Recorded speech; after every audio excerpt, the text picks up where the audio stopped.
krásná žena, co pateroditek měla, 6 pod srdcem nosila, z toho světa jíst musela.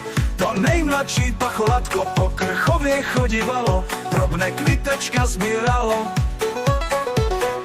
Uslyšelo v hrobě zpívať, malé děťatko kolíbať.